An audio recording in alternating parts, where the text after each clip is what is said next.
Oke, selamat bertemu lagi dengan saya di materi kedua. Untuk materi kedua ini nanti ada dua video juga. Video materi kedua, video 1 dan materi 2, video kedua. Kita akan bahas tentang persamaan akuntansi.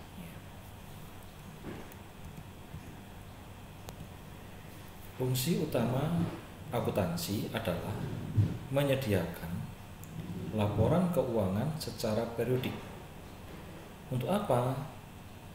Untuk pengambilan keputusan baik manajemen, investor, kreditur atau pihak lain yang membutuhkan laporan keuangan atau informasi keuangan suatu perusahaan. Nah, laporan utama informasi utama keuangan atau laporan keuangan utama yang dihasilkan dari proses akuntansi adalah neraca dan laporan laba rugi yang seringkali digunakan untuk menganalisis di dalam pengambilan keputusan manajemen atau investor atau kreditur atau pihak lain yang membutuhkan informasi keuangan suatu perusahaan. Nah, neraca dibuat dengan maksud untuk menggambarkan posisi keuangan suatu organisasi pada suatu saat tertentu, ya, untuk menggambarkan posisi keuangannya. Sedangkan laporan laba rugi menggambarkan hasil-hasil usaha yang dicapai dalam suatu periode waktu tertentu. Nah, pada umumnya kedua laporan ini disusun setahun sekali, ya, tahunan, ya, periode satu periodik. Tapi ada pula yang menyusun laporan keuangan tiap kuartal, 4 bulan sekali, atau semesteran setiap 6 bulan sekali. Tergantung dari perusahaan ini mau menggunakan satu periode itu 1 tahun atau 4 bulan atau 6 bulan sekali, ya. Ini juga tergantung dari besar kecilnya perusahaan. Nah, lalu berikutnya kita akan coba neraca itu apa. Neraca atau sering disebut dengan laporan posisi keuangan adalah suatu daftar yang menggambarkan aktiva, harta kekayaan perusahaan, ya, liabilitas atau kewajiban perusahaan, dan modal atau ekuitas yang dimiliki oleh perusahaan pada saat tertentu. Nah, gambarannya seperti ini. Ya, ini ada neraca, ya, laporan posisi keuangan. Di sini ada aktiva, ada liabilitas, kewajiban, dan modal atau ekuitas. Dalam laporan ini, yang pertama ada beberapa informasi. Yang pertama adalah ada nama organisasi atau perusahaan. Nah, di sini perusahaan angkutan aman. Ya. Untuk sementara ini kita akan bahas perusahaan jasa. Perusahaan angkutan aman termasuk perusahaan jasa. Nah, yang kedua, nama laporan. Di sini ada neraca, ya, laporan posisi keuangan di sini. Lalu ada tanggalnya neraca per 31 Desember 2018. Ini menunjukkan pada akhir periode posisi keuangannya seperti apa. Ya. Lalu badan atau isi laporan terdiri dari 3 bagian, yaitu aktiva, liabilitas atau kewajiban, dan ekuitas, ya, atau modal. Kedua sisi ini, ya, sisi kiri dan kanan harus seimbang. Ya, di sini totalnya aktiva 76 juta yang sifat-sifat, ke liabilitas dan ekuitas totalnya 76 juta. Dari laporan tersebut, kita bisa melihat bahwa secara sepintas dapat diperoleh informasi bahwa sumber-sumber atau kekayaan perusahaan yang berjumlah 76 juta, kekayaan ini berasal atau dibelanjai dari 2 sumber, yaitu dari kreditor, ya, liabilitas kewajiban atau utangnya sebesar 24 juta, dan dari pemilik perusahaan, ekuitas sebesar 52 juta. Hal yang paling penting untuk diperhatikan dalam laporan ini adalah bahwa aktiva selalu sama dengan pasiva atau liabilitas dan ekuitas. Nah, keseimbangan ini biasanya digambarkan dalam satu persamaan akuntansi. Nah, persamaan akuntansi ini yang akan kita bahas pada materi kedua ini, yaitu suatu persamaan yang menunjukkan bahwa jumlah semua harta atau sumber-sumber yang tercantum dalam sisi kiri adalah berasal dari kreditur dan pemilik. Sebaliknya, jumlah kontribusi kreditur dan pemilik harus sama dengan jumlah harta yang ada dalam perusahaan. Ini kaitan dengan neraca. Lalu aktiva itu apa? Aktiva adalah sumber-sumber ekonomi yang dimiliki perusahaan yang biasa dinyatakan dalam satuan uang.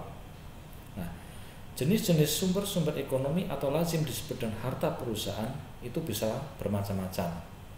Ada kekayaan yang berupa barang berwujud seperti tanah, gedung, dan mesin. Ada pula yang berupa tagihan yang dalam akuntansi disebut dengan piutang dagang. Dan ada pula yang berbentuk pembayaran di muka, uang muka, atas jasa tertentu yang baru akan diterima di masa yang akan datang seperti premi asuransi, dibayar di muka, dan seterusnya. Nanti akan kita pelajari lebih lanjut. Lalu berikutnya, liabilitas atau kewajiban adalah utang yang harus dibayar oleh perusahaan dengan uang atau jasa pada suatu saat tertentu di masa yang akan datang. Dengan kata lain, kewajiban merupakan tagihan para kreditur kepada perusahaan. Nah, kewajiban dilaporkan dalam neraca menurut urutan saat pelunasannya. Yang pertama-tama dicantumkan kewajiban jangka pendek seperti utang dagang, utang wesel, jangka pendek, dan kewajiban jangka panjang lainnya. Di bawahnya dicantumkan kewajiban jangka panjang, misalnya hutang hipotek, hutang obligasi yang biasanya harus dibayar seluruhnya dalam beberapa tahun di masa yang akan datang. Ini kaitannya dengan liabilitas dan kewajiban. Lalu berikutnya ekuitas. Modal dicantumkan dalam neraca di bawah kewajiban. Nah, modal pada hakikatnya merupakan hak pemilik perusahaan atas kekayaan atau aktiva perusahaan. Nah, besarnya hak milik sama dengan aktiva bersih perusahaan, yaitu selisih antara aktiva dan kewajiban. Nah, sekarang kita lihat laba rugi. Tujuan utama perusahaan adalah mendapatkan laba. Ya, tidak ada perusahaan yang tidak ingin laba gitu ya. Masuk bikin perusahaan kok pinginnya cuma rugi gitu ya. Nah, laporan rugi laba disusun dengan maksud untuk menggambarkan hasil operasi perusahaan dalam satu periode waktu tertentu. Dengan kata lain, laporan laba rugi menggambarkan keberhasilan atau kegagalan operasi perusahaan dalam upaya mencapai tujuannya. Sekali saya katakan, setiap perusahaan tujuannya adalah untuk menghasilkan atau mendapatkan laba. Hasil operasi perusahaan diukur dengan membandingkan antara pendapatan perusahaan dengan biaya yang dikeluarkan untuk memperoleh pendapatan tersebut. Apabila pendapatan lebih besar dari biaya, maka perusahaan dikatakan laba. Dan bila sebaliknya, itu dikatakan rugi. Nah, gambarnya seperti ini.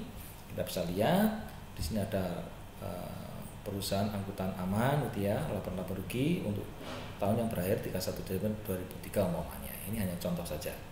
Pendapatan jasa angkutan 10 juta. Di sini ada biaya operasi, ada biaya pegawai, bensin, reparasi dan sebagainya.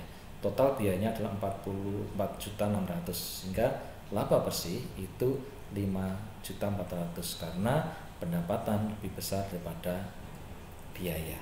Nah, ini bisa kita lihat bentuknya seperti itu. Pendapatan adalah aliran penerimaan kas atau harta lain yang diterima dari konsumen sebagai hasil penjualan barang atau penerimaan jasa. Sedangkan biaya adalah harga pokok barang yang dijual dan jasa-jasa yang dikonsumsi untuk menghasilkan pendapatan. Sedangkan laba bagi adalah selisih lebih atau selisih kurang bukan rugi antara pendapatan dengan biaya. Lalu berikutnya laporan perubahan ekuitas. Hasil operasi perusahaan yang berupa laba atau rugi akan berpengaruh terhadap modal pemilik. Apabila perusahaan memperoleh laba, maka laba tersebut akan menambah modal pemilik. Sebaliknya, jika perusahaan menderita rugi, maka akan mengurangi modal.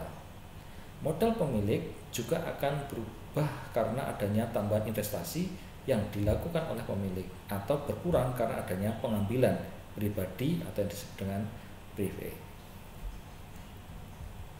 Nah, bentuk untuk laporan perubahan modal di sini ada modal awal tahun Januari ya, ditambah ini ada laba ya, tahun berjalan, dikurangi pengambilan pribadi, total modal akhir tahun 2018 adalah 52.